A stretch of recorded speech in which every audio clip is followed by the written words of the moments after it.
parti. Vous avez bien le signal?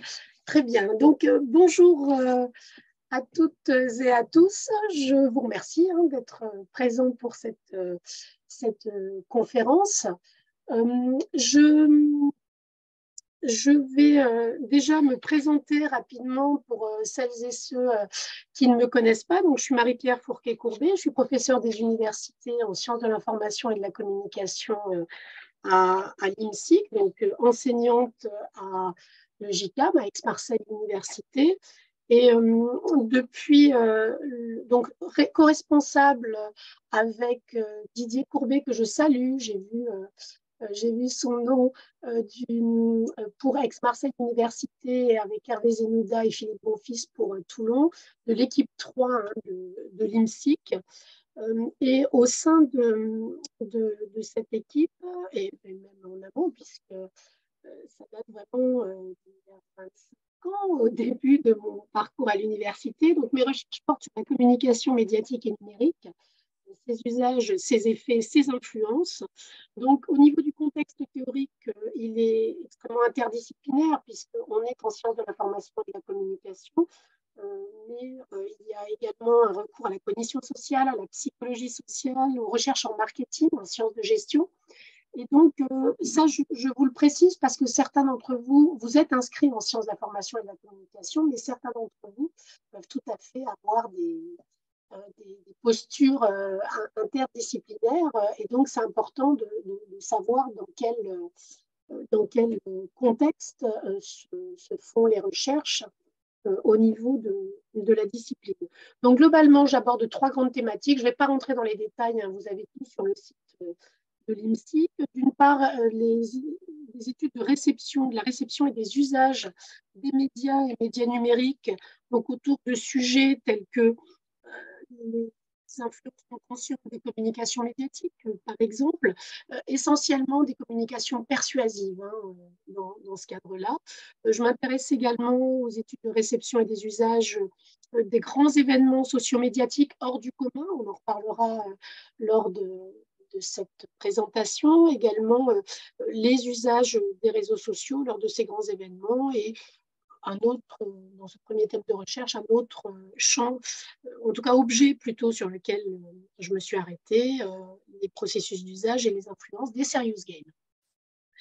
Deuxième grand thème de recherche, l'étude des processus psychologiques impliqués dans la création et la production des campagnes de communication persuasive. Donc, vous comprendrez bien que tout ce qui est communication persuasive et influence est très ancré dans mon parcours. Et enfin, depuis 5 ans environ, mes recherches portent également et ont plus largement questionné et étudié les liens entre les écrans et le bien-être et la santé. Ce sont des thèmes à fort enjeu sociétaux qui sont très étudiés, très bien structurés dans des pays européens comme l'Allemagne, les Pays-Bas, aux États-Unis également, mais qui demeurent peu connus en France et peu étudiés. C'est vrai qu'avec Didier Courbet, nous travaillons à combler cette lacune parce que c'est un thème à fort enjeu sociétaux. Mettez-vous, pensez aux usages que vous avez de votre portable à longueur de journée, regardez les plus jeunes et on voit que les enjeux sont extrêmement forts au niveau social, mais également en termes de santé publique. Voilà, ceci étant fait, je voulais également en introduction, vous expliquer comment vont fonctionner ces séminaires. Alors, je prends la suite de Didier Courbet, que je remercie d'avoir initié ces séminaires sur les méthodologies en sciences de l'information et de la communication et des méthodologies avancées, parce que c'était une vraie demande des doctorants, des doctorantes, mais également des enseignants-chercheurs du laboratoire. Et c'est vrai que c'est important en sciences humaines et sociales de se poser la question justement de ces méthodologies. Ce n'est pas quelque chose de forcément évident, mais il faut les expliciter, il faut les formaliser. Donc, ces séminaires, je vais les consacrer aux entretiens. Donc, je les ai pensés en 2 parties. Donc, ça prend tout à fait la suite des 2 premiers séminaires qui ont été proposés par Didier Courbet. Donc, le premier sur l'épistémologie et la méthodologie et le deuxième sur la construction d'une problématique. Donc, il a posé les jalons du lancement d'une recherche et de son inscription dans un champ, dans des épistémologies. Maintenant, on va rentrer dans une méthode en particulier, en tout cas dans les méthodes qualitatives, puisqu'elles sont très utilisées dans le laboratoire, mais également en sciences de l'information et de la communication. Il y en a d'autres. Je ne vais pas revenir sur la présentation épistémologique et méthodologique qui a été faite par Didier Courbet, mais il y a des méthodologies qualitatives, et notamment une parmi celles-ci, qui est l'entretien, sur laquelle je vais vraiment me concentrer lors de ces 2 séminaires. Donc, on va fonctionner en 2 parties. Alors, je vais lancer le partage d'écran, ce sera plus simple. Dites-moi si vous voyez bien. Ça devrait fonctionner. Parfait. Je vais essayer. Voilà, là, normalement, vous avez les éléments nécessaires au niveau du partage d'écran. Donc, au niveau de ce séminaire, je vais me consacrer à l'entretien, évidemment, aux entretiens, au fondement vraiment de l'entretien, tant au niveau théorique qu'épistémologique, mais surtout au recueil des données. C'est-à-dire que l'objectif de ce séminaire aujourd'hui, c'est vraiment de voir ce qu'est un entretien. On va évidemment vous vous en doutez, s'arrêter particulièrement sur l'entretien semi-directif. Et on verra notamment les modalités de recueil des données, mais de façon très pratique. Donc, il y en a, je vais vraiment essayer de voir ça pendant, bon, on a pris un peu de retard, mais pendant 45 minutes, 1 heure. Et ensuite, je répondrai à vos questions si vous en avez, notamment en lien avec votre thèse, à des questions plus générales sur l'entretien. Là, comme il y a le partage d'écran, je ne me consacre pas au chat, mais n'hésitez pas à bien noter vos questions si vous en avez pour pouvoir justement y revenir à la fin de la présentation. Ou alors, vous pouvez, mais je ne vous vois pas tous, lever la main. Mais si vous pouvez décaler les interactions, ce sera intéressant. Le 30 mai, donc, on aura le 2e séminaire, toujours consacré aux méthodologies qualitatives en SIC et aux entretiens, mais ce 2e séminaire sera davantage consacré aux analyses des données verbales et également aux questions sur les validités, limites, validité de ces méthodes, parce que, et là encore, je l'avais dit, mais contrairement à ce qu'on pourrait croire spontanément, les méthodes qualitatives sont des méthodes scientifiques qui doivent répondre à des critères de validité extrêmement précis. Et justement, on en reparlera. Donc, ce prochain séminaire du 30 mai, je vous le précise, pour éviter toute difficulté, il démarrera à 13 h, dans la mesure où il y a une rencontre entre les doctorants de l'IMSIC et les doctorants de Pondichéry, et que la rencontre se termine le 30 mai à 12h30. On a décalé le début de ce séminaire à 13 h. Donc, on fera 13h15. Bon, moi, je me connecterai à 12h45, mais on décalera un petit peu pour que, si vous le souhaitez, vous puissiez participer à la fois aux échanges avec les doctorants de Pondichéry et à ce séminaire à 13 h. Donc aujourd'hui, une partie conférence, une partie discussion, et n'hésitez pas à poser vos questions dans le chat pendant la conférence. J'y répondrai dans tous les cas après la présentation, dans les échanges. Alors, une petite précision. Pour citer le séminaire, parce que souvent on me pose la question, voilà, je vous donne la référence pour citer ce séminaire, et vous pouvez vous en inspirer pour citer d'autres séminaires auxquels vous pouvez participer, notamment dans vos recherches. C'est au moins, il y a des habitudes de citation à prendre. Donc, on va s'intéresser aux méthodologies qualitatives, aux normes à respecter pour ces recherches qui vise à comprendre la signification de phénomènes humains sociaux. Donc là, je vais faire quelques points au début avec séminaire sur l'épistémologie, on est dans une vérité-correspondance. La science est ici envisagée comme une construction de connaissances qui sont destinées à explorer, comprendre des phénomènes de réalité sensible. Et donc, les méthodologies qualitatives, de façon générale, sont dans le paradigme compréhensif. On est dans l'épistémologie de la signification. Et il s'agit de comprendre le sens, la signification, la portée des actes et des paroles des sujets sociaux. Je vous parle des méthodologies qualitatives de façon générale. Donc là, on appréhende un phénomène en étudiant les acteurs de ce phénomène, en étudiant leur discours, les significations qu'ils en donnent, en les interrogeant, les observant. Et donc, on n'interroge pas évidemment directement. Donc, je ne rentre pas dans les détails des différences épistémologiques, car elles dépendent de la construction des relations entre les 4 pôles dont vous a parlé Didier Courbet, le sujet, l'objet, le projet et les méthodes. Mais tous ces pôles doivent être explicités d'une façon ou d'une autre dans une thèse ou dans un article scientifique. Et ça, on y reviendra et on verra des exemples. Donc là, la réalité, avec des guillemets étudiée par la science, est considérée comme le produit d'une construction sociale. Elle dépend de nos représentations, mais et ou également d'une construction intellectuelle qui dépend des prérequis conceptuels et théoriques qui sont pris comme référentiels.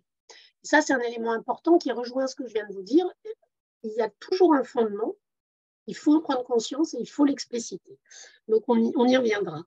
Pour en revenir très rapidement sur ces méthodologies de recherche qualitative, donc vous avez les observations participantes ou non, systématisées ou non, les méthodes projectives, les récits de vie et évidemment les entretiens. Donc, on va y revenir. Et dans ce cas-là, j'insiste là-dessus, c'est vraiment la construction sociale des acteurs plus que le phénomène qu'on interroge. Donc, ces méthodes, quelles qu'elles soient, elles permettent d'accéder au processus de construction de la réalité sociale par les êtres humains, par les acteurs que l'on interroge ou que l'on observe. Elles permettent d'estimer les causes profondes, en tout cas d'aboutir à une description, à une meilleure compréhension des causes profondes d'un phénomène. Elles conduisent à des interprétations plutôt subjectives. Il faut être clair, les méthodologies qualitatives sont empreintes de subjectivité, mais elles peuvent être objectivées. Ça, on le verra plus tard, probablement le 30 mai, mais ce sont des méthodologies qui s'appliquent à de faibles échantillons. Quand je dis faibles échantillons, c'est en comparaison avec des échantillons, notamment dans le cadre de questionnaires ou de méthodes expérimentales, mais on posera la question du nombre de sujets plutôt le 30 mai, quand on parlera de la saturation théorique notamment. Mais en tout cas, ce sont des faibles échantillons et les résultats ne sont pas forcément généralisables. Donc là, ça fait partie des limites, mais on verra qu'il y a de grandes richesses dans ces méthodes-là. Donc, je vous l'ai dit, il y a une grande subjectivité et donc, parmi les pôles dont vous avez parlé, Didier Courbet, le pôle sujet est extrêmement important en termes d'explicitation. Il vous l'avait dit, je vous le répète, le sujet et sa place telles qu'il l'explicite sont extrêmement importantes dans la construction de cette réalité sociale. Le chercheur doit expliquer d'où il parle, qui il est, et vraiment, je reprends l'expression qu'il avait utilisée, c'est la réflexivité du sujet pensant, ici, qui doit être explicitée. C'est-à-dire qu'à un moment, le chercheur, utilisant des méthodes qualitatives, ne doit pas aller sur des choses complètement ubuesques. Il doit expliquer le pourquoi, le comment, le où il parle, pourquoi, etc.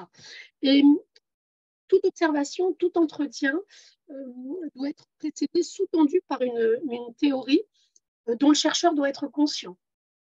Et ça, c'est un élément qui est important, c'est-à-dire que le chercheur, la chercheure doit prendre conscience de la théorie qui sous-tend son travail, mais en plus doit l'expliquer précisément. Donc ça, on en reparlera.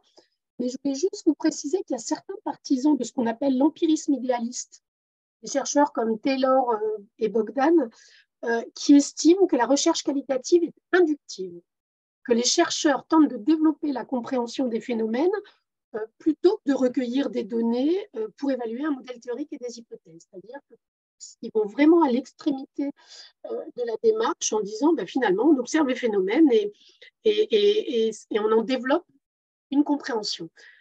Alors, c'est une position que je souhaite modérer. Il y a plein de choses auxquelles j'adhère dans leur approche, mais celle-ci, je souhaite la modérer parce qu'à mon sens, toute méthode scientifique a des fondements théoriques. Une problématique, et sans cela, un matériau qualitatif est muet. Et d'ailleurs, on se poserait moins la question pour des méthodes quantitatives. Mais pour les méthodes qualitatives, c'est important de le réaffirmer. Et effectivement, on a toujours un contexte théorique qui sous-tend une problématique, qui sous-tend la recherche. Et dans tous les cas, il y a une démarche de compréhension du phénomène, mais également de recueil de données pour évaluer un modèle théorique plus ou moins formalisé. Et c'est vrai que m'étaler, mais peut-être que Didier Courbet en reparlera dans un autre séminaire, mais le contexte théorique est plus ou moins développé. Mais dans tous les cas, il doit être explicité. Après, par exemple, quand on fait de la théorisation ancrée, il est moins développé, mais dans tous les cas, il doit être là, d'une façon ou d'une autre.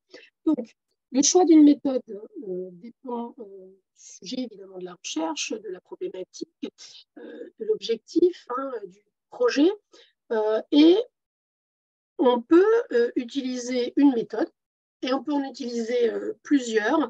Je vous rappelle que le fait d'utiliser plusieurs méthodes, c'est ce qu'on appelle la triangulation. Ça consiste à trianguler les méthodes. On peut en trianguler 2, 3. Après, plus ça devient compliqué. Et en tout cas, au niveau d'une thèse, on rentre plus après dans des projets de recherche beaucoup plus importants.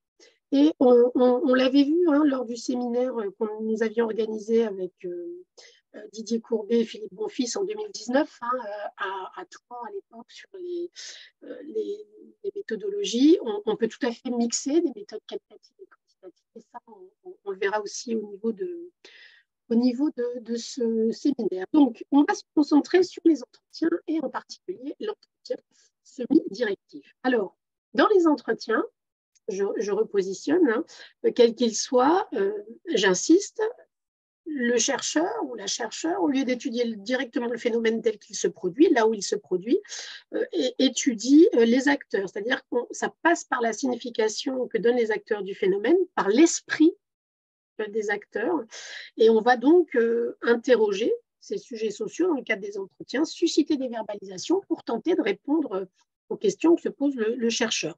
Donc, globalement, les entretiens sont une méthode qui sont issues de l'ethnologie, de la sociologie, de la psychologie, notamment en parlant de la psychologie clinique aussi, avec l'entretien clinique. Et il existe plusieurs techniques d'enquête qui peuvent être classées en fonction de plus ou moins grande liberté laissée aux enquêtés. Donc, je vais présenter rapidement les entretiens libres, les entretiens de groupe. Je vais me concentrer sur les entretiens semi-directifs, mais je voudrais que vous gardiez à l'esprit que selon le statut épistémologique que vous donnez à vos entretiens, les modalités de mise en place doivent être explicitées. C'est-à-dire que même si vous faites des entretiens, on verra des entretiens libres avec des experts, vous devez expliciter qui, ou en tout cas quel statut, parce que ça peut être anonyme aussi, dans quelles conditions, quel jour, etc. Il faut expliciter les choses. Et c'est un attendu fort, et là je vais arrêter le partage pour vous montrer un exemple. C'est un attendu fort tant au niveau de la thèse, mais aussi des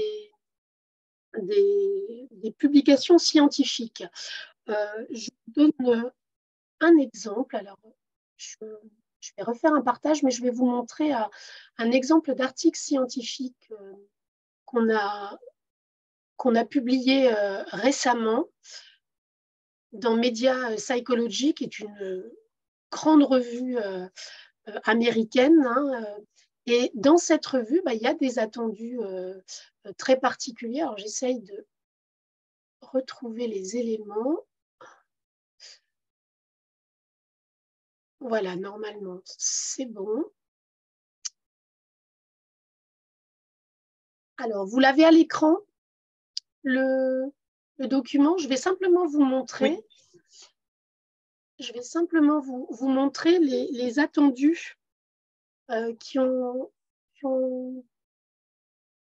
étaient faits au niveau de la revue par rapport à la présentation.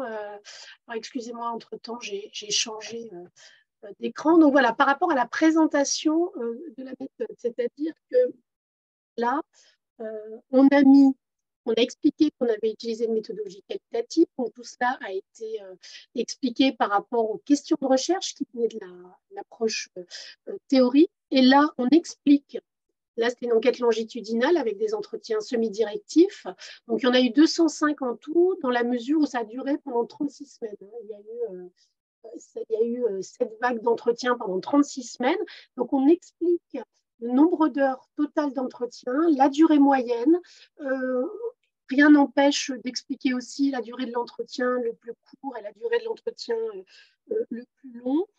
Et on explique tous ces éléments-là. Et là, vous voyez, à l'écran, il y a toutes les précisions sur les vagues, les moments où ça a été fait. Il faut être extrêmement précis sur la façon dont les données ont été recueillies, dont les verbalisations ont été provoquées. Là, vous le voyez, on parle à ce niveau-là du guide d'entretien. Et il est mis en annexe. Il y a de façon synthétique avec les thèmes et sous-thèmes, mais on explique clairement les différents éléments par écrit, mais également en annexe. Il y a également des précisions sur la population. On explique quel type de personnes on a interrogé. Est-ce qu'on recherche une population diversifiée? Là, en l'occurrence, elle était diversifiée sur 7 critères. On doit expliciter, et souvenez-vous, je vais faire appel à vos souvenirs, comme c'est une recherche qui a été démarrée au début du confinement en 2020, au mois de mars. À l'époque, il y avait des régions qui étaient plus touchées que d'autres. Alors, on a oublié ça, puisqu'après, ça a été le raz-de-marée. Et c'est vrai que là, comme c'était au début, il y avait encore des régions peu touchées, des régions très touchées. On avait choisi des gens dans ces régions et ce critère-là était justifié par rapport aux conditions de l'enquête. Donc voilà, tous ces éléments-là sont importants et là encore, en annexe, vous aviez un tableau avec précisément le nombre de personnes dans chaque critère par rapport aux 31 enquêtés. Et en fait, les conditions de l'analyse de contenu. Voilà, et on explique les différents éléments, on a un processus herméneutique itératif, etc., etc. Donc, tous ces éléments-là doivent être développés. Et dans votre thèse, prenez vraiment garde à bien développer ces éléments-là. C'est vraiment à faire dans une logique de reproduction de la méthode au niveau scientifique. La science s'alimente, mais également, par rapport à ce que je vous disais au début, il faut savoir d'où viennent les connaissances produites d'un point de vue épistémologique. Et donc, c'est une recherche qualitative, et après, je m'arrêterai là-dessus et je rentrerai directement sur les modalités de mise en place des entretiens. Ce sont des recherches qui explicitent des significations, on l'a vu, qui fournissent des interprétations. Et Mukieli disait effectivement, il ne faut pas que ce soit des élucubrations. Il faut vraiment expliquer d'où ça vient, et il faut dire comment elles ont été construites, les méthodes utilisées, la mise en place, les chercheurs, les compétences des chercheurs, les conditions d'analyse et les validités, les limites. Ça, on verra le 30 mai. Estelle, j'ai une petite question. Oui. Tu parlais de différents critères en fait de diversification dans l'enquête. C'était quoi par exemple pour cette Alors là, étude? les critères, c'était des critères d'âge.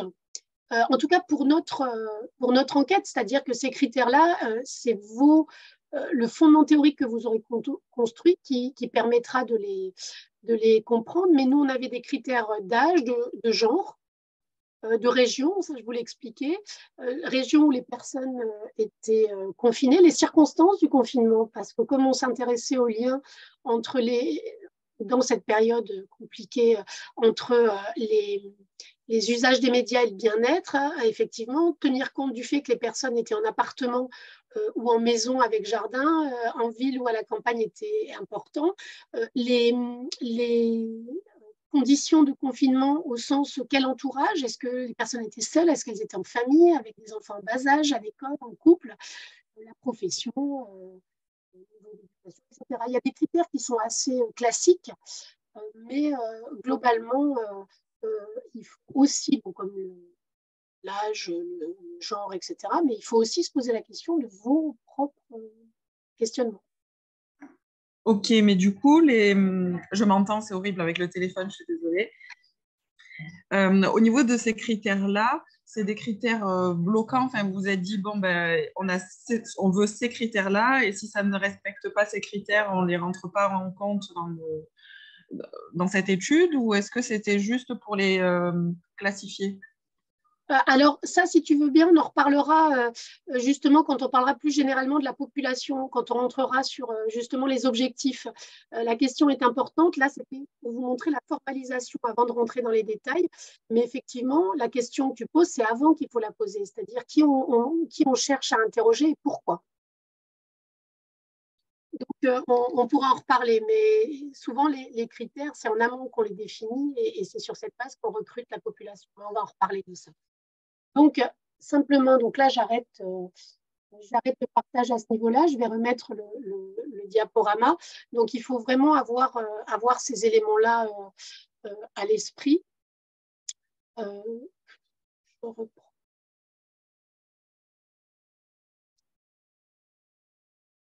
Mon partage, c'est parti. Donc là, je reviens aux différents entretiens.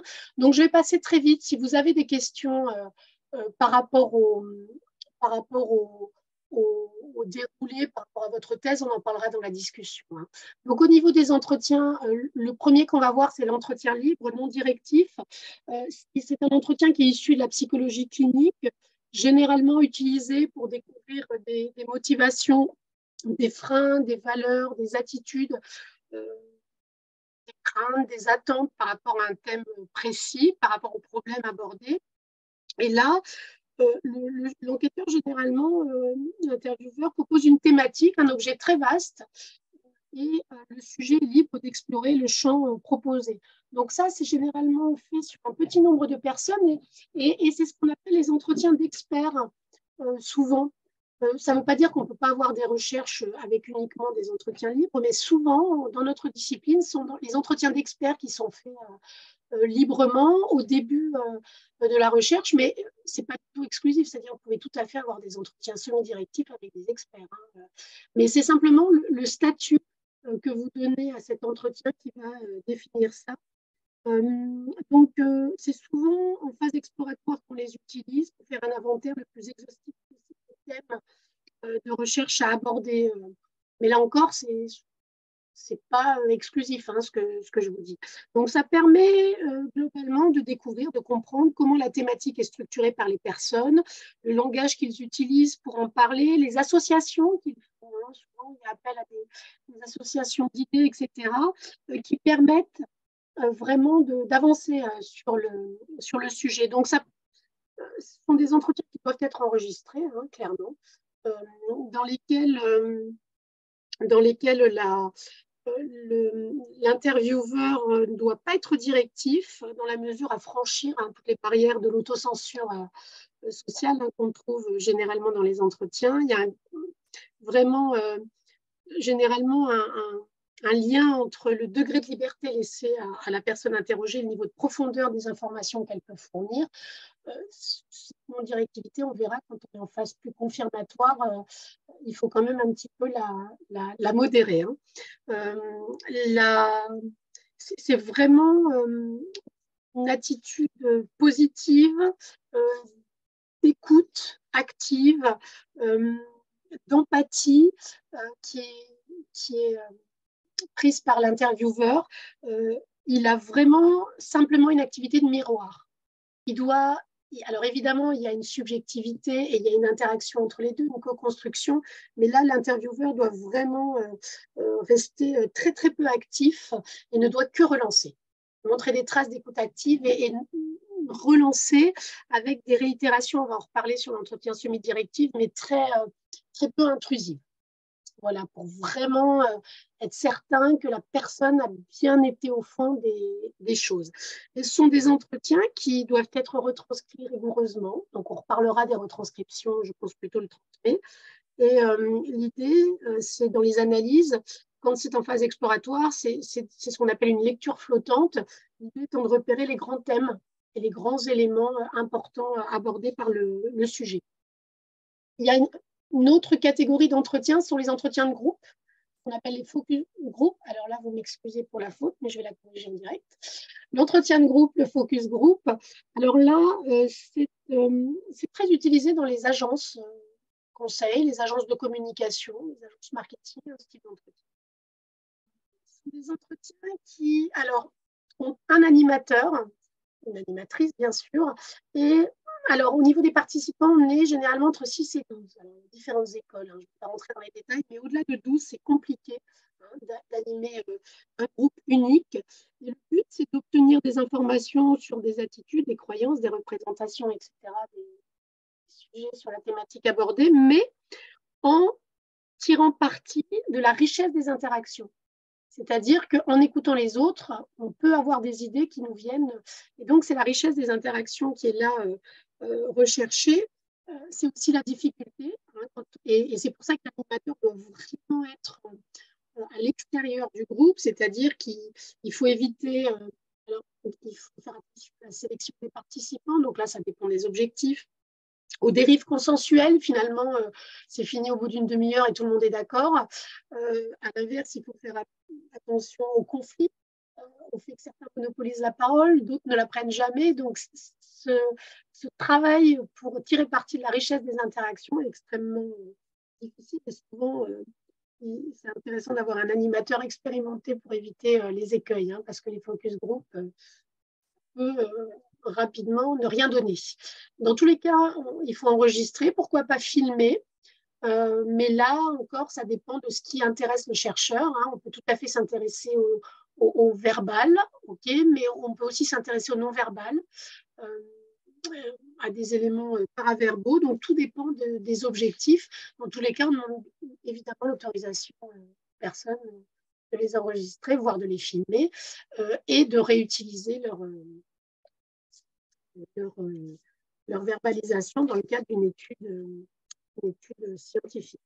Donc, au niveau des analyses, on peut s'intéresser aux analyses individuelles, ce que font les gens au niveau verbal, non-verbal, paraverbal, chaque participant, mais également aux interactions et travailler sur les interactions des uns et des autres. Mais là encore, ça dépend de vos objectifs.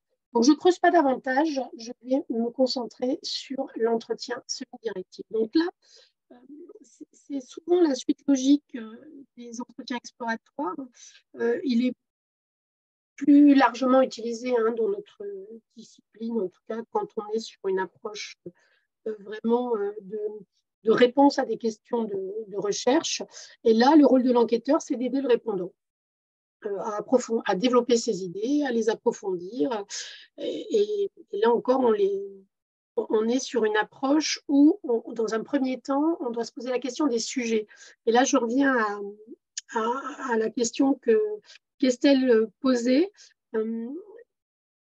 Quand on s'interroge sur les sujets, il faut déjà voir les questions de recherche qu'on pose. Et c'est pour ça que je vous disais au début, il faut quand même un fondement théorique. On ne peut pas partir, en tout cas, c'est ma position, il y en a d'autres. Il faut un fondement théorique, il faut se poser la question des questions de recherche auxquelles on va tenter de répondre avec les entretiens. Et il y a des approches différentes selon que vous cherchiez des éléments communs sur un sujet donné, des transversalités entre vos sujets, et selon que vous cherchiez des typologies de personnes, que vous ayez la volonté au sein d'une population d'avoir d'identifier des profils de personnes, des typologies. Ça dépend des objets de recherche, mais souvent, on a des éléments communs. Par exemple, au niveau des éléments communs et transversaux, dans la recherche dont je vous ai parlé, on a fait une étude qualitative longitudinale avec 7 vagues d'entretien. Donc, c'était sur 36 semaines, c'était long, 31 sujets.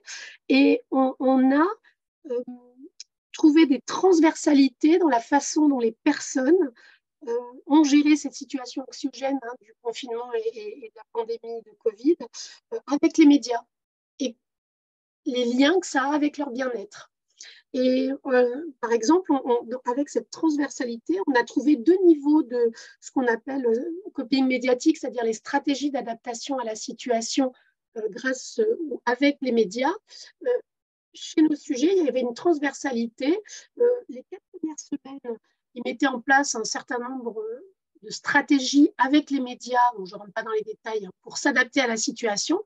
Mais comme certains sujets, elles étaient inefficaces, et ben ces sujets-là ont mis en place de nouvelles stratégies, ce qu'on a appelé des coping médiatiques de 2e niveau, c'est-à-dire qui ont démarré 1 mois, enfin 4 semaines après le confinement, après le début de l'enquête. Et donc, par exemple, parmi les stratégies mises en place pour s'adapter à la situation au début, beaucoup de gens ont dit je regarde beaucoup les informations. Je regarde beaucoup ce qui se dit dans les chaînes d'infos, etc.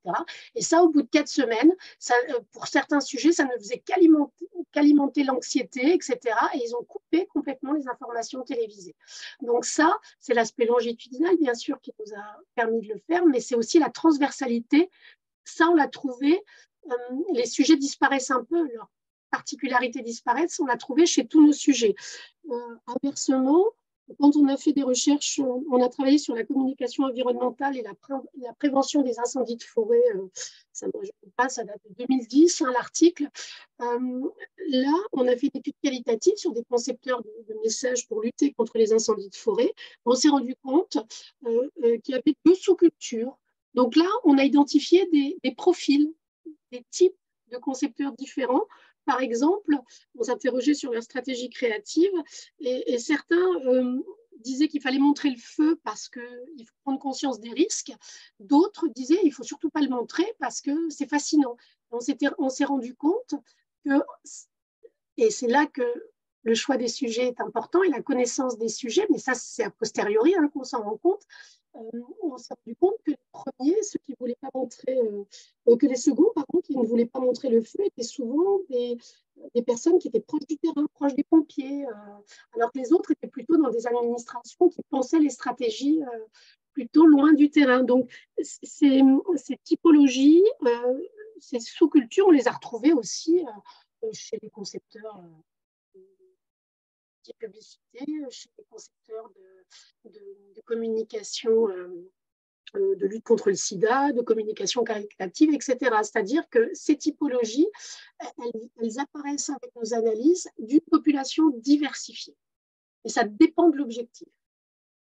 Et parfois, on fait des allers-retours entre les analyses et notre partie théorique, et petit à petit, il y a des choses qu'on n'avait pas forcément anticipées qui se dessinent.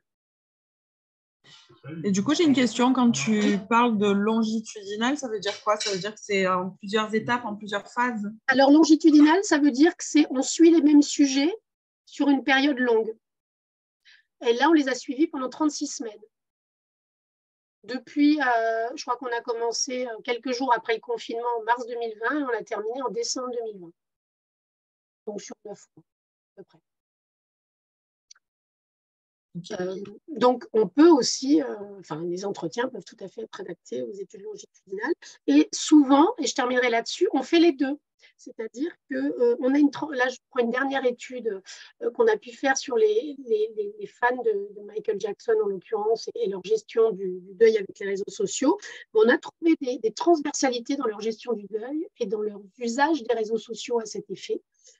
Mais par ailleurs, on a identifié des typologies, c'est-à-dire qu'il y avait des différences. Donc, les fans aient une identité particulière, enfin une identité dite groupale ou individuelle. Donc, je ne rentre pas dans les détails là non plus, mais souvent, les 2 éléments se complètent. Mais ça, ce qui est intéressant aussi, c'est qu'on ne peut pas tout prévoir en recherche, sinon ce serait tautologique. Et ce qui est important dans le qualitatif, c'est qu'il y a la richesse de la découverte quand on construit et qu'on analyse notre corpus. En tout cas, cette question des sujets, il faut vous la poser. Et de façon générale, il y a quand même deux types d'analyses qui sont mixées là encore. Peut-être, on avait entendu parler, alors je vous en reparlerai après, mais sont des analyses dites verticales des entretiens, où là, c'est ce qu'on appelle une analyse intra-entretien. C'est-à-dire qu'on s'intéresse comment le sujet X a abordé le thème, etc. Et on synthétise l'entretien intrinsèquement, l'entretien seul. Et l'analyse horizontale, elle aboutit à une synthèse de tous les entretiens sur un thème, enfin sur X thème, Y sous-thème. C'est-à-dire que là, cette analyse horizontale, elle intègre l'ensemble des sujets traités, mais les spécificités des sujets disparaissent. Alors que c'est le propre de l'analyse verticale de voir comment tel sujet, de façon spécifique, a traité les choses. Donc là encore, souvent, on fait les deux. C'est ça aussi la richesse. Et là encore, tout dépend de vos objectifs à ce niveau-là. Donc, je ne reviens pas sur Media Psychology, hein, je vous l'avais précisé, je vous l'avais montré. On doit donner des éléments de profil extrêmement précis et anonymés. Hein. De façon générale, on ne donne pas le nom on ne donne pas le nom des sujets généralement, sauf pour les entretiens d'experts dans certains cas. Mais sinon, c'est anonymé, voire même on change les prénoms. Estelle, je prends les prénoms que j'ai sous les yeux. Hein, Estelle devient Christiane, Jean-Marc devient Didier, par exemple. Donc, on peut même mettre des pseudos hein, pour assurer l'anonymat de nos sujets. Alors, concernant le recueil des verbalisations, là encore, la démarche est rigoureuse et ce qui est important, c'est d'avoir un guide d'entretien qui est un document écrit, hein, qui présente un canevas souple, qui présente les axes essentiels auxquels l'entretien s'orientera. Et là, j'insiste, ce n'est pas une liste de questions. Un entretien n'est pas un questionnaire. Et généralement, les premiers entretiens qu'on fait, c'est un ping-pong de questions-réponses et on a du mal à creuser. Alors, on pourra en parler dans les échanges après si vous l'avez vécu. Mais en tout cas, c'est extrêmement important d'avoir un canevas souple qui fournit des points de repère pour la conduite de l'entretien. Il y a plusieurs éléments dont je passe rapidement. Hein. Ça, c'est des éléments que certaines personnes que j'ai eu en cours ont déjà vus. Hein.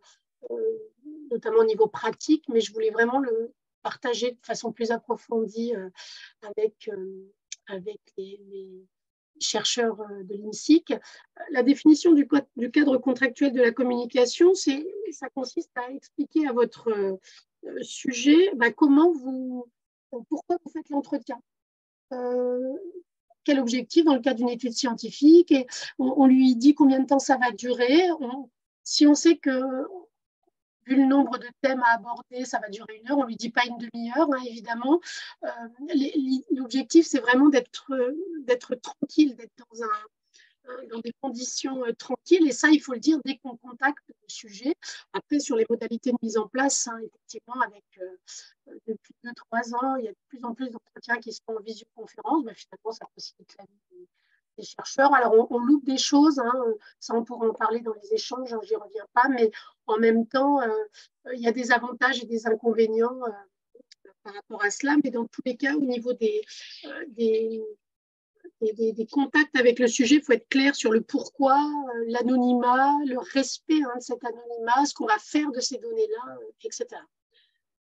Ensuite, vous avez une consigne initiale, des phrases d'introduction et de transition qui sont répétées à l'identique hein, pour tous les entretiens et qui précisent globalement le thème qu'on va aborder, ce qu'on attend de lui, etc. Et ensuite, vous avez sur votre guide d'entretien les thèmes et sous-thèmes à aborder, mais de façon globale. Hein. Vous pouvez mettre des questions dessus pour vous aider, si vous avez vous avez besoin de support à ce niveau-là, mais il ne faut pas lire ces questions dans la mesure où sinon on arrive très vite au questionnaire et aux questions-réponses. Il y a également toutes les stratégies d'écoute et d'intervention sur lesquelles je vais revenir. Gardez à l'esprit que dans un entretien, on peut faire une courbe de Gauss sur un axe temps et un axe intérêt, c'est-à-dire qu'au tout début de l'entretien, dans une phase d'introduction, vous aurez peu d'intérêt. Ce sera des banalités. Le but, c'est de rentrer en contact avec le sujet, de le mettre à l'aise. Ensuite, vous avez une phase de centrage sur le sujet où là, l'intérêt commence à être plus important, où vous commencez à rentrer dans votre sujet. La phase la plus importante, c'est la phase d'approfondissement, où là, c'est là, dans cette phase-là, que vous allez avoir des éléments intéressants. Et ensuite, ça redescend. Et ça, on s'en rend compte, c'est quand on commence à tourner en rond, que la personne revient à des banalités. Là, c'est la phase de conclusion, généralement. Sache que ce que je dis toujours aux étudiants, c'est que, et là, j'en suis à des règles de conduite importantes, il faut toujours enregistrer du début de l'entretien, mais jusqu'à ce qu'on quitte la pièce. Bien sûr, si la personne vous dit des choses personnelles, vous coupez, mais il arrive très souvent qu'en fin d'entretien, là qu'on est en phase de conclusion, etc., la personne nous dise quelque chose d'extrêmement important et on a coupé l'enregistrement. Donc, gardez-le jusqu'au bout, mais après, par respect pour l'anonymat de la personne, si évidemment elle vous dit quelque chose de très personnel, vous coupez l'enregistrement ou vous coupez plus tard. Donc, il faut évidemment toujours enregistrer, demander l'autorisation. C'est fondamental, sinon on n'est pas sur un outil qui peut être, en tout cas dans ce contexte qu'on aborde aujourd'hui, utilisé scientifiquement. Il faut avoir conscience que dans un entretien, il y a toujours une influence de l'intervieweur sur l'interviewé. C'est-à-dire que l'entretien, c'est une co-construction. Quoi qu'on en dise, et on parlait de subjectivité tout à l'heure, et je crois, Stéphane, qu'on pourra en parler à la fin de l'intervention, il y a une co-construction, une influence réciproque de l'intervieweur et de l'interviewé. Et cette influence, elle vient du verbal, la façon dont on formule les questions, du non-verbal, des sourires, du contact oculaire, du paraverbal aussi. On peut avoir dans l'intonation, on peut ressentir une gêne, on peut ressentir une retenue, on peut ressentir un stress, etc. Donc, il faut vraiment faire une écoute active en tant qu'intervieweur, regarder dans les yeux, mais de façon légère, évidemment, montrer qu'on est dans une écoute active, qu'on est dans l'empathie, faire des signes de tête, faire des mimiques faciales, montrant qu'on est en écoute active. Et c'est vrai que je dis souvent, il faut dire un oui qui est oui, je vous écoute, et pas oui, je suis d'accord avec vous. Parce qu'effectivement, dans un entretien, il est important de montrer que l'on écoute, mais avec les différentes composantes de la communication, de montrer que l'on comprend, et là, pas au niveau de la compréhension de ce qu'il dit, pas de l'accord, on n'est pas là pour donner son avis, évidemment, on doit, en tant qu'intervieweur, respecter des silences, jusqu'à preuve du contraire. On ne peut pas à la fois réfléchir et parler. Donc, si la personne doit réfléchir et vraiment aller en profondeur sur un thème, il faut que vous attendiez. C'est long, je ne vais pas vous le faire là parce qu'on a commencé en retard, mais 10 secondes de silence, c'est très très long. Mais il ne faut pas relancer tout de suite, il faut vraiment laisser la personne réfléchir. Évidemment, il faut la relancer, l'interroger sur des thèmes qu'elle n'aura pas spontanément abordés. Mais là encore, on verra les stratégies de relance. On est sur un entretien, pas sur un questionnaire. Ça, c'est extrêmement important. Je vais revenir à mes éléments. Voilà. Donc, au niveau des relances, alors, oui, pardon, j'ai oublié de vous dire, il est interdit d'interrompre la personne. Si la personne part sur un thème que vous avez noté en numéro 3, vous n'allez pas lui dire « Non, on parlait de ça », vous la laissez parler et justement, c'est elle qui doit aborder les thèmes comme elle le sent, et vous vous relancez pour approfondir un thème sur lequel elle sera passée selon vous trop rapidement, ou pour lui demander d'aborder un thème qu'elle n'aura pas abordé directement. Vous, évidemment, ne donnez pas son avis.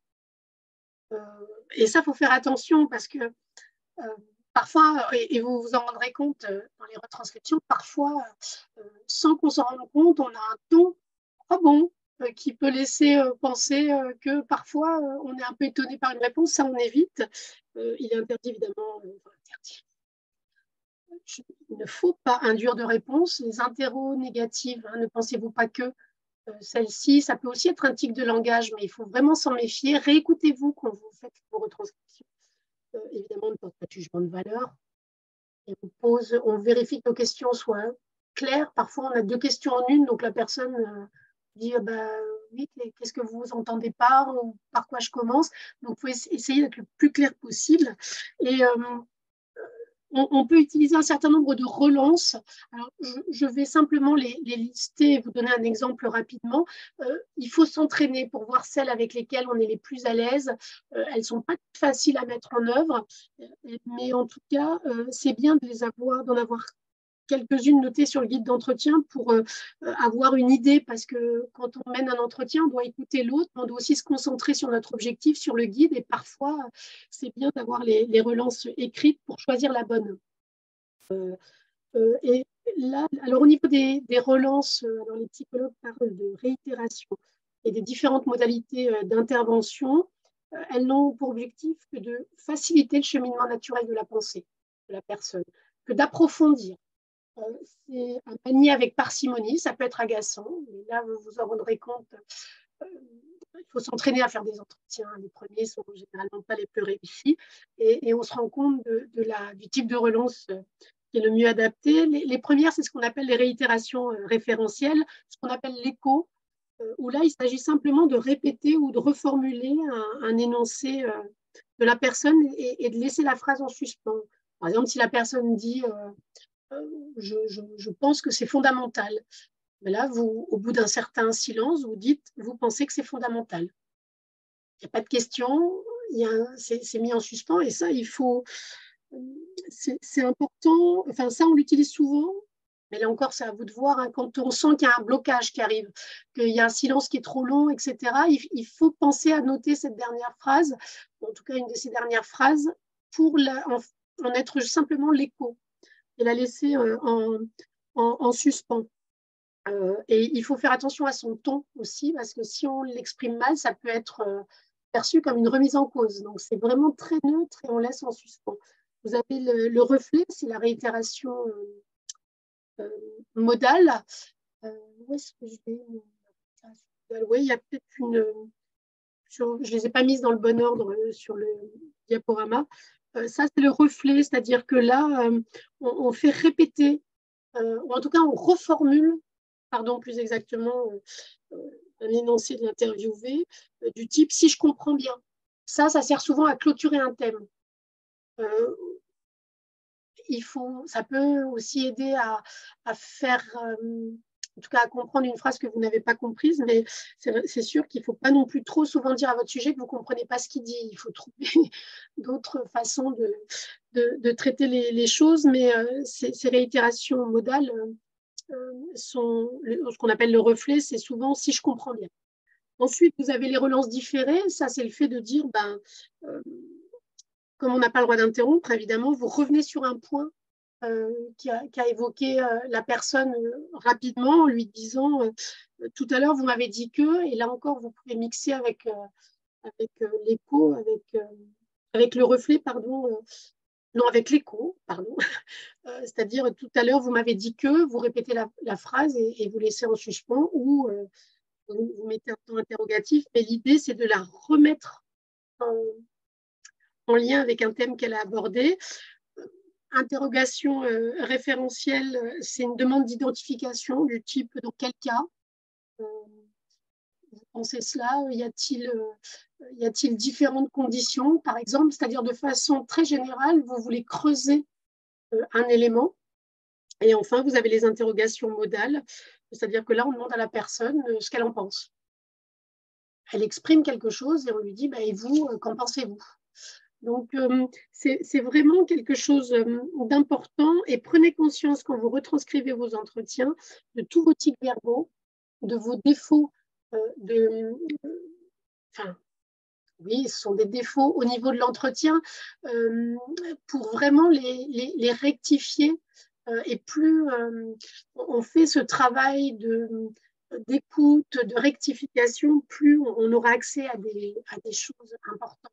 Par exemple, certaines personnes ont tendance à mettre à poser des questions fermées, alors que dans un entretien auquel on peut répondre par oui ou par non, donc ça, dans un entretien, c'est pas envisageable, puisqu'on ne lance pas la personne sur le sujet avec une question fermée. Donc, il faut vraiment s'entraîner.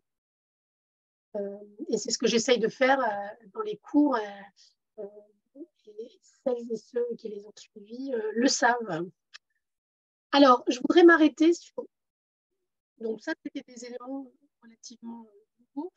Je voudrais m'arrêter sur deux déclinaisons d'entretien semi-directifs qu'on a conçues avec Didier Courbet et qui concernent des études de réception spécifiquement, et sont deux méthodes extrêmement fondées théoriquement.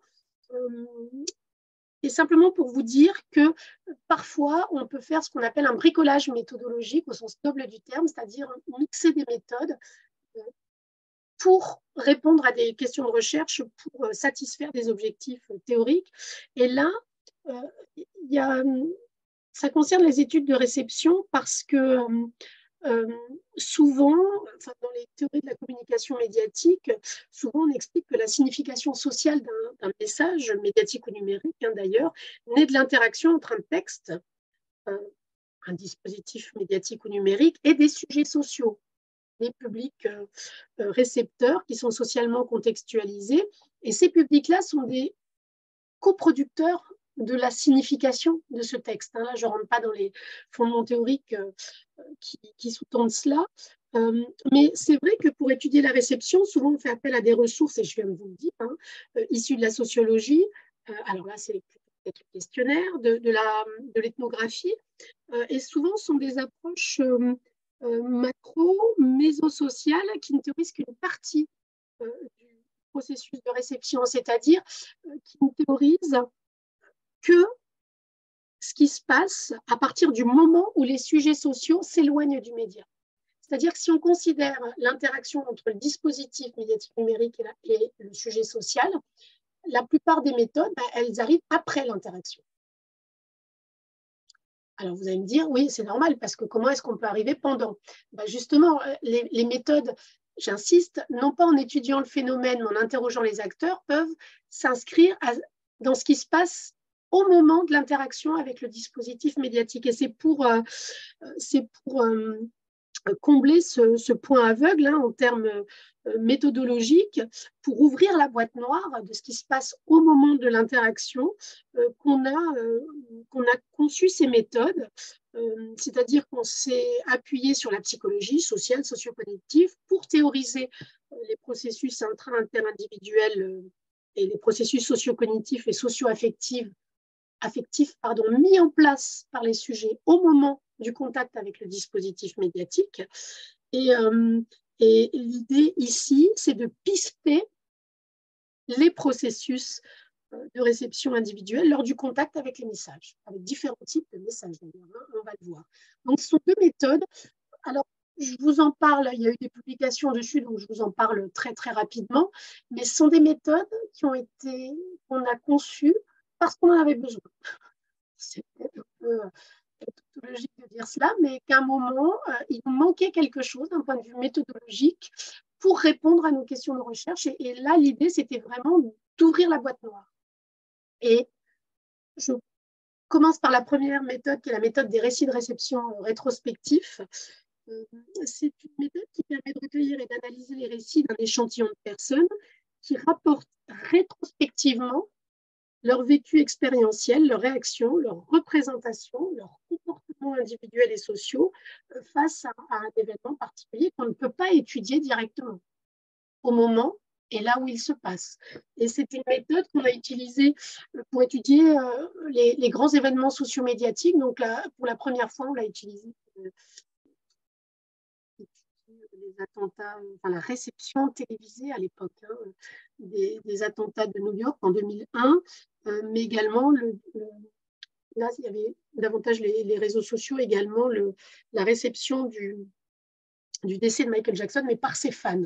Donc, très rapidement, ce sont ces événements sociomédiatiques extraordinaires, ces grands événements sociomédiatiques, ce sont des événements hors du commun, très impliquants pour les publics, associés à de très fortes émotions qui surviennent généralement de façon imprévisible. On pourrait faire ça pour une Coupe du Monde, même si c'est prévisible. On sait que l'événement a lieu. Ce qui est imprévisible, c'est le résultat. Donc, on pourrait étudier celle de 2018, pas celle de 2022, si on parle de la Coupe du Monde de foot et de l'équipe de France. Je ne vais pas remuer le couteau dans la plaie, mais en tout cas, on pourrait, si on veut étudier des émotions positives dans la réception, allons plutôt en 2018. En tout cas, c'est adaptable à d'autres objets. C'est aux chercheurs ensuite de voir comment il adapte, mais globalement, c'est utilisable quand le chercheur s'intéresse à un vécu expérientiel. Alors, au niveau des fondements théoriques, c'est une méthode qui est inspirée de la méthode anthropologique des récits de vie. Je vous ai mis quelques références, et n'hésitez pas, si vous en souhaitez d'autres, à me contacter. La méthode des protocoles verbaux rétrospectifs est utilisée en ergonomie cognitive. On a ajouté des éléments conceptuels issus des théories de la mémoire et des émotions, et notamment les travaux. J'essaye de...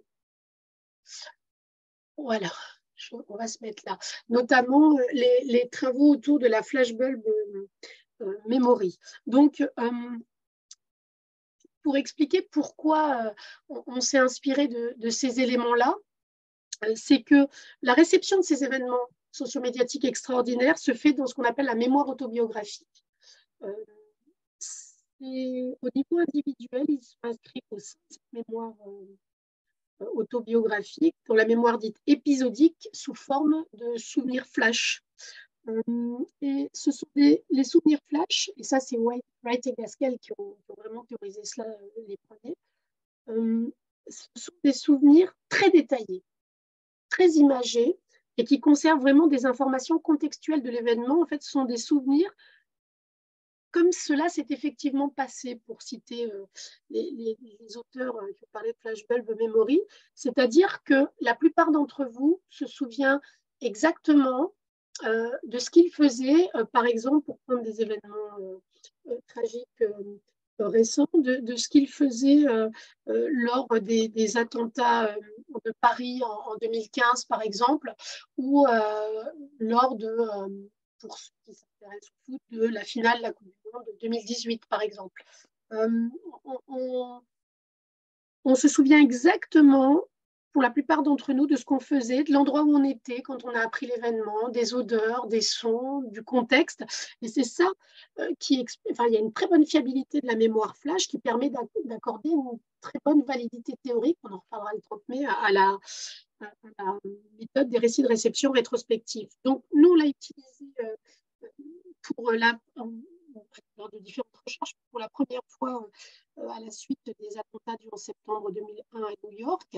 Et on est dans une perspective, évidemment, dans laquelle le chercheur essaye, par un principe d'empathie, de comprendre la complexité du phénomène de réception et tous les processus socio-cognitifs, socio-émotionnels par lesquels les sujets sociaux ont construit du sens et de la signification. Et au moment de l'interaction avec le dispositif, comment ont-ils réagi, comment ont-ils vécu cette réception en fonction de leur personnalité, de leur histoire personnelle, des interactions sociales, etc. Donc, au niveau des modalités pratiques de passation et de recueil des données, on commence avec un entretien. C'est un entretien avec les sujets et ce qui est important, c'est qu'à fin de favoriser... Alors, c'était quasiment, non, c'était au début du siècle, mais c'était en 2001 et c'est vrai qu'il y avait encore, c'était la réception télévisée. Donc, généralement, pour faciliter le rappel des souvenirs, il est mieux que l'enquête ait lieu dans le même contexte socio-physique de réception initiale. C'est vrai que c'est plus compliqué avec les téléphones actuellement, mais ça peut être par rapport au téléphone de la personne, par exemple. Lui envoyer quelque chose qu'elle le regarde sur son téléphone. Là, au niveau du contexte, on était chez les personnes. On est allé chez elles. Parce que c'est chez elles, sur leur télévision, qu'elles ont vu En l'occurrence, c'était le deuxième avion. Il faut créer un climat de confiance avec l'interviewé, lui demander de parler librement sans se censurer, en essayant de se rappeler le plus fidèlement possible ses souvenirs de l'événement. Et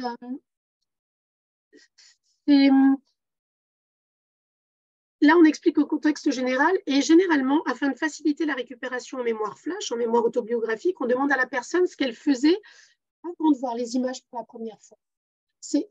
L'idée ici, c'est de la remettre dans ce contexte-là. Et ensuite, on la réexpose au contenu médiatique qu'elle a vu. C'est-à-dire que là, on la réexpose aux images. On l'a fait dans le cadre des attentats de New York, on l'a fait avec le décès de Michael Jackson, ou en tout cas, on apporte un enregistrement, un support où il y a les images de l'événement telles qu'elles sont passées à la télévision ou sur les réseaux sociaux pour réexposer la personne à ce moment-là. Et ensuite, avec une procédure très peu dirigée, on demande à la personne de dire ce qu'elle a ressenti et là, on retrouve toutes les règles de l'entretien. Là, il y a, en revanche, il y a quand même une question éthique qui se pose pour ce genre de choses. Là, au niveau des attentats de New York, on l'a fait un certain temps après qu'ils aient eu lieu et c'est vrai que c'était en France. C'est quelque chose que moi, j'aurais pas forcément fait après les attentats de Nice, par exemple, ou de Paris. D'ailleurs, on a choisi de pas le faire parce que là, d'un point de vue, ça veut pas dire qu'il y a différents niveaux de gravité, évidemment. Dans tous les cas, c'est tragique. Mais c'est vrai que d'un point de vue éthique, il faut faire attention quand on replonge les personnes dans des affects intenses, extrêmement forts. Même chose pour le décès de célébrités médiatiques. Hein. Pour les fans, c'est un vrai travail de deuil. Et c'est vrai qu'on les a interrogés plusieurs mois après que ça ait eu lieu. C'est vrai que dans tous les cas, il faut manier ça avec précaution et se poser la question de l'éthique de la recherche à ce niveau-là. Je continue. Oui. Du coup, ça serait vraiment un entretien à part ou ça peut faire partie, cette méthode-là, de un seul et même entretien qu'on compte réaliser pour notre enquête? Ah ben nous, pour cette recherche-là, c'était dans les entretiens. Tous les entretiens avaient cette approche-là. Ensuite, il y avait une phase d'entretien plus classique, mais là, pour accéder, remettre la personne en situation d'accéder à sa mémoire autobiographique, à ses souvenirs flash, on a repassé ces images. Est-ce que, pour ma part, en fait, au niveau de mon sujet de thèse, je pose la question à savoir, est-ce qu'ils se souviennent du moment où, en fait, ils ont eu le déclic de télécharger, par exemple, une application bancaire? Est-ce que cette question-là peut faire partie, finalement, de cette méthode? Alors, je vais répondre en donnant un autre exemple, c'est-à-dire que là, c'est une méthode qui est utilisable. En tout cas, oui, tu peux t'en inspirer.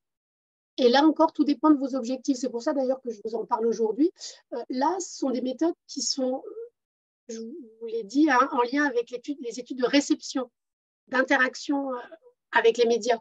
Mais vous pouvez les utiliser même si vous ne travaillez pas sur les médias. Et par exemple, on a utilisé, ce dont je vous ai parlé tout à l'heure, les protocoles verbaux rétrospectifs qui sont utilisés en ergonomie cognitive quand on a interrogé des créatifs qui travaillaient pour la lutte contre, on l'a fait pour tous les travaux qu'on a pu faire sur les créatifs, et notamment pour ceux qui travaillaient sur la lutte contre les incendies de forêt ou sur l'e-publicité ou sur les campagnes caritatives ou de lutte contre le sida, systématiquement, on les a mis face à une de leurs créations. On voulait accéder au processus de créativité. On leur a demandé de choisir une de leurs créations, ou numérique, ou papier, etc., et de se remettre en situation de création, c'est-à-dire en leur disant, voilà, remettez-vous à la période, on retourne à la période où vous avez conçu, pourquoi est-ce que vous avez fait ça, pourquoi est-ce que vous avez fait ça, et on les aide à rentrer dans ce processus créatif et on les écoute. Et le support les aide. Et ça, c'est pas nous qui l'avons inventé, on s'est inspiré de l'ergonomie cognitive qui fait ça, notamment au niveau des organisations, pour comprendre, pour avoir des tâches plus ergonomiques. Donc, vous pouvez tout à fait adapter ces éléments-là. On pourra revenir s'il y a des questions, hein, bien sûr, après. Et la deuxième méthode, c'est la méthode d'étude des conditions en réception. Celle-ci est plus particulière. Là, c'est vraiment lié à des éléments, enfin, ça peut être adaptable, pourquoi pas, mais là, lié à des éléments médiatiques. Et là, c'est une méthode qui recueille et analyse des conditions verbalisées concomitantes à la réception. C'est-à-dire à la réception d'un dispositif de communication ou lors des interactions avec un dispositif numérique. Et là, on part du principe que les verbalisations pendant la réception, au moment où vous interagissez, où le sujet interagit avec le dispositif, sont des observables du fonctionnement cognitif. Donc là, il y a un gros fondement en sociocognition. Et la méthode ESSER, au niveau de ses fondements théoriques, elle combine les protocoles verbaux concurrents qui sont utilisés en ergonomie cognitive et également. C'est-à-dire que là, tout à l'heure, on avait des auteurs qui, eux, étaient sur des protocoles verbaux rétrospectifs. Et il y a également, en ergonomie cognitive, il y a également des protocoles verbaux concurrents, qu'eux appellent concurrents, c'est-à-dire concomitants à la tâche effectuée par la personne. Et donc on est parti de ces éléments-là et on est aussi parti d'un contexte théorique emprunté à la psychologie sociale qui est la tâche de listage des pensées. C'est-à-dire que dans une logique, dans un contexte de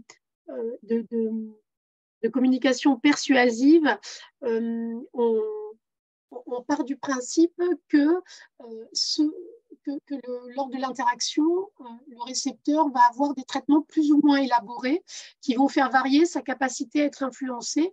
L'élaboration, selon les auteurs Pétier et Cacioppo notamment, c'est l'importance avec laquelle on pense à un message. Donc, l'élaboration cognitive, c'est l'importance de la façon à laquelle on pense à un message. Donc, essayer d'opérationnaliser ça en termes méthodologiques, c'est pas simple. Comment mesurer, comment évaluer, comment mettre en place un élément permettant de mesurer l'importance des pensées qu'on a à propos d'un message. Donc, nous, c'était ça notre objectif, c'est-à-dire que jusqu'à présent, dans ce contexte-là, pour accéder aux pensées des personnes, il y avait cette fameuse tâche de listage de pensées dont je vous ai parlé, qui avait lieu a posteriori, c'est-à-dire que les chercheurs exposaient les sujets à un message persuasif et leur demandaient, après exposition au message, de lister toutes les pensées qu'ils avaient eues. Vous avez aussi d'autres outils comme les échelles d'attitude, etc. Donc, pas que des outils issus de protocoles verbaux. Voilà, on peut remplir des échelles d'attitude. Et pendant le processus, il y avait aussi des choses qui existaient, mais c'était souvent des marqueurs qui étaient des objectivations de phénomènes existants concomitants à la réception. C'est-à-dire, ça peut être les mouvements oculaires. Vous avez peut-être entendu parler de recherches avec des suiveurs de regard. Ça peut être des indices physiologiques, le rythme cardiaque, la transpiration, etc. Après, je vous laisse imaginer comment vous analysez tout ça. C'est-à-dire qu'il faut quand même des fondements théoriques pour analyser tout ça. C'est formidable de savoir qu'il y a une augmentation du rythme cardiaque, mais qu'est-ce qu'on en dit? Donc, il faut penser au recueil, mais il faut penser aussi à l'analyse. Et nous, on est parti du principe qu'on allait susciter des variables manifestes, qui étaient les verbalisations concomitantes à la réception. C'est-à-dire qu'on allait mettre les récepteurs face à un dispositif et leur demander de penser à voix haute. Donc ça, c'est quelque chose une des limites, c'est que pour les personnes introverties, c'est quelque chose de difficile. Pour les extravertis, a priori, pas de souci. Penser à voix haute, ça fait partie des choses souvent faites. En tout cas, on demande aux personnes de penser à voix haute et le caractère concomitant à des pensées à plusieurs avantages. Les pensées sont plus spontanées parce qu'au moment où on les pense, on les dit.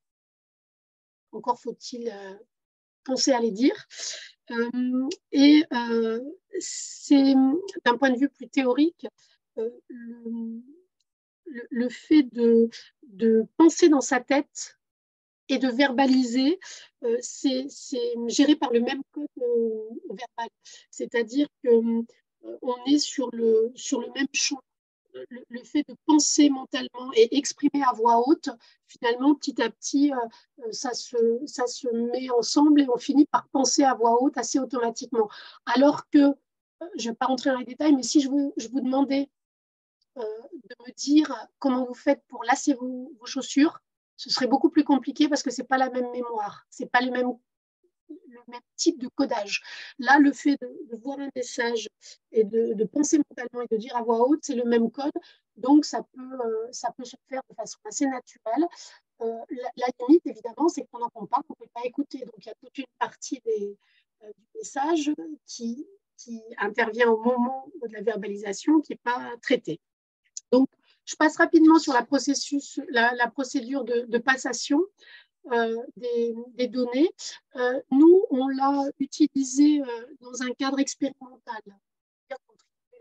C'est-à-dire que ça a été fait sur 106 sujets, 2 variables indépendantes au niveau expérimental, je ne rentre pas dans les détails, et les sujets étaient mis face à un dispositif de communication politique persuasive et on a demandé au sujet de penser à voix haute. C'est-à-dire que la consigne, c'était, alors on expliquait évidemment le cadre de l'étude, alors là c'était un prétexte. Après, il y a un débrief, il faut qu'on demande au sujet s'ils nous en veulent pas et si on peut quand même utiliser les données.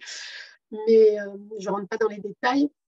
Là, l'idée, c'est, on dit au sujet, on souhaite recueillir vos réactions, quelles qu'elles soient, à un message. C'est pour ça que je vais vous demander d'essayer de dire à voix haute ce que vous pensez au moment où vous le pensez. N'en rajoutez pas, ne vous censurez pas, dites tout ce que vous pensez. Vous lancez le message, c'est un dispositif audiovisuel, et l'enquêteur quitte la pièce. C'est-à-dire, si on reste dans la pièce, vous pensez bien que c'est compliqué pour les gens de penser à voix haute et on instaure plutôt un dialogue. Ce n'est pas la même chose. Donc là, on quitte la pièce et on a un dispositif d'enregistrement qui enregistre à la fois les verbalisations et le message médiatique parce que là, je ne rentre pas là non plus dans les détails, mais l'idée, c'était d'étudier les verbalisations concomitantes, d'étudier leur force, c'est-à-dire leur nombre, d'étudier leur valence, c'est-à-dire est-ce qu'elles étaient positives, négatives par rapport au contenu du message, mais aussi d'étudier leur nature. Est-ce qu'elles étaient issues de traitements heuristiques ou périphériques, c'est-à-dire suscitées par des éléments périphériques du message, et là, sur les théories à processus double en psychologie sociale, je ne rentre pas dans les détails, ou est-ce que c'était des pensées qui étaient de nature centrale, heuristique, liées à des arguments forts du message. Et donc, je vous montre juste à quoi ça ressemblait, parce que c'était compliqué. On a une bible de codage, c'est-à-dire que là, sont toutes les variables dépendantes qu'on a créées dans le cadre expérimental. Globalement, on avait à peu près 4 pages. Tout ça, c'était des codages issus du message. Je vous explique. Voilà à quoi ressemblaient les retranscriptions pour les 103 ou 106 sujets. Vous aviez systématiquement le message précodé avec tous les indices, tout ce qui se passait, les secondes, enfin, tout un codage qui était lié aux objectifs. Et là, vous l'avez là, les verbalisations du sujet. On savait quand il avait parlé, à quoi il avait réagi, combien de temps ça avait duré. Donc, c'était un travail de retranscription très particulier. Bon, là, il y en avait, vous voyez, c'est page 641. Je suis au sujet 53. Ouais, là, c'était les annexes de ma thèse, c'est ancien. On n'était pas loin des 100 pages, je crois, avec annexes, évidemment. Et tout était extrêmement codé. Tout ce qui est entre crochets sont des codages. Et vous voyez que là, on est sur un lissage des pensées pour avoir leur force, c'est-à-dire la force de l'élaboration cognitive, le nombre de pensées, leur valence. Là, c'est le RC, réponse cognitive favorable, favorable, défavorable, etc. Et l'indice, ça c'est des codages d'indices, voilà, qui ont provoqué ces verbalisations. Et ça, pour les 106 sujets, ça devient des éléments, des variables dépendantes dans un cadre expérimental. Et donc, on a une méthode qui est un outil de pistage en temps réel, qui permet de recueillir les verbalisations concomitantes à la réception, d'évaluer la nature du traitement, d'évaluer la force du traitement. Et ça, vous pouvez l'adapter aussi avec des dispositifs numériques. Par exemple, quelqu'un qui est face qui est face à des réseaux sociaux, face à un fil d'actualité. Mais là encore, c'est tout à fait adaptable, mais il faut évidemment avoir les fondements théoriques. Donc, je m'arrête là. Je vais laisser la place aux questions. En tout cas, n'hésitez surtout pas à me solliciter si vous avez besoin de références ou d'éléments plus précis. Et on va passer aux échanges. J'arrête là l'enregistrement. Merci en tout cas. Je vois qu'il y a plein de questions. Alors,